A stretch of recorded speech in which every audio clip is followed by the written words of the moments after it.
Hey guys, patch 7.35 brought quite unbalanced changes to some heroes, and after just a couple of weeks, Valve realized that this could not continue and they need to correct the mistakes they had made.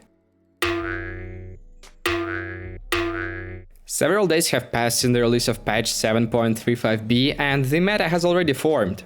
Let's start analyzing which heroes have suffered the most since the release of the patch and which heroes became ultra strong or will become a new meta.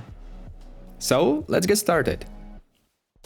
The main idea of patch 7.35 was to make stronger the meta of magical heroes, and honestly they did it very well, because before there was a meta of tanks and fed heroes and the physical damage didn't look as attractive as magical damage versus them.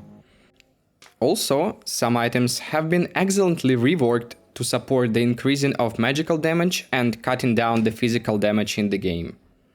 The patch 7.35b has slightly upgraded the main idea of the previous patch, and let's figure out who is worth playing now and who is better to avoid.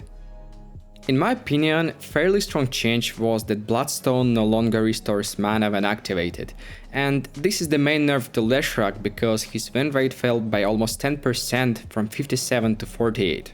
Now this hero has become less tempo because he will need to constantly restore mana when farming. Also, the win rate of this hero has decreased due to nerf of Senjin, where the spell amplification was reduced from 16 to 12%. I'm not saying that this hero became dead, he just became weaker. He can still be played, he is still strong against illusions, but you need to have suitable heroes in your team who can straighten Leshrac, such as Ior or Kodal in terms of mana restore and magical damage boost.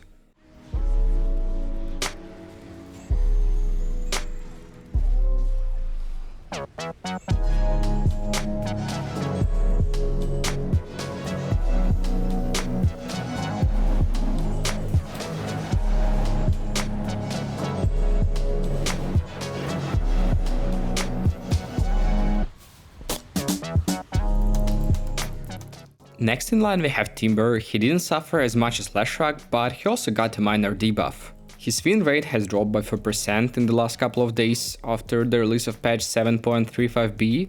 His mana consumption of the first ability was increased and now he receives less armor per each stack of reactive armor. It became harder for this hero to stay on the lane due to such nerfs, and meta heroes position 1 became much more comfortable standing versus Timber. The nerf of Senjin that is must-have item for Timber Saw also played a significant role.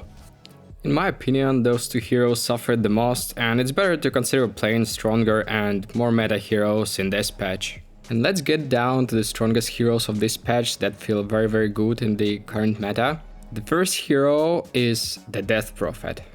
Death Prophet feels quite good in short-term games, and she doesn't mind showing her power in the late games as well. Getting a slow when using silence for free is a pretty nice buff, but it was the item changes in the patch that made Death Prophet a meta hero. The main disadvantage of this hero was her poor survivability. Although she has a Spirit Siphon, this could not help in many cases. Now we have a fairly strong and must-have item on this hero is new Solar Crest, which gives 400 HP barrier from physical damage. Yes, its movement and attack speed was reduced when casted on yourself, but Death Prophet perfectly compensates the movement speed with previously mentioned slow from silence. Also, the reward Shiva's Guard is a great option to boost your damage and add even more survivability. There are a lot of different excellent build options for this hero, which can add even more survivability and help easier to take control of the map and gain Snowball.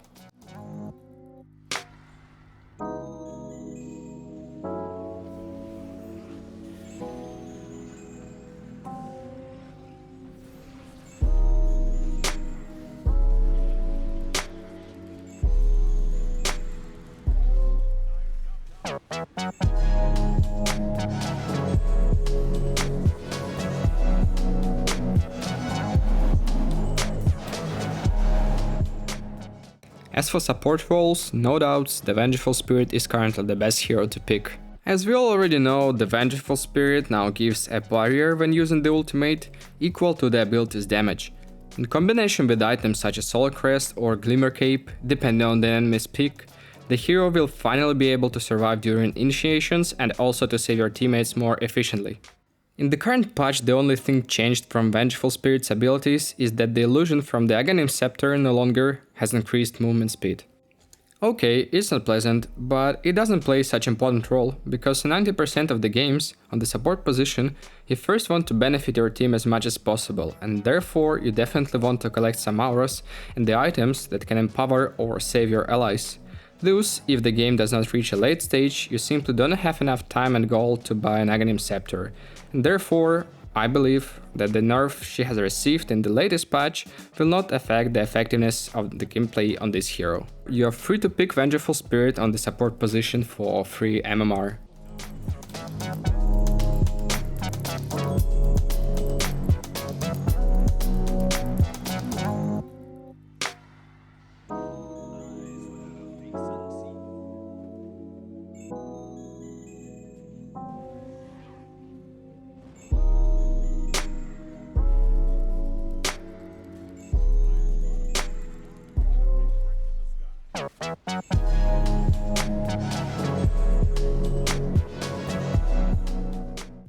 Moving on, Templar Assassin that had less than 2% pick rate in the last patch received a very nice buff. Now the situation for this hero much more pleasant than before, because she has got the reduction of mana cost for refraction and additional range for Psyblades. As for me, this hero is now staying very good on the safe lane and has a good predictions of becoming a very strong hero in this patch. Even if your lane is not the most comfortable, you always have the opportunity to go to the jungle and in the short period of time get the items that you'll need to help your allies in the team fight.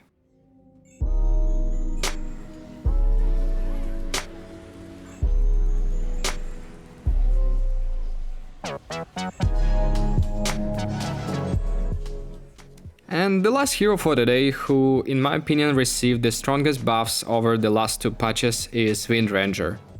Her power shot now slows down enemies on hit, and in the latest patch the slow has been increased by 5% for each level of the ability. This way she can dominate the lane even more and score the snowball from the early stage game.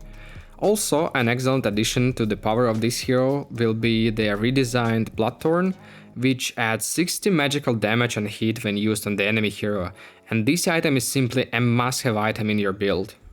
So this is what today's episode looks like. If I forgot to mention some heroes in today's video, be sure to let me and others know in the comments below. I wish you fewer toxic teammates, more win games, and finally achieve what you are playing for. Cheers.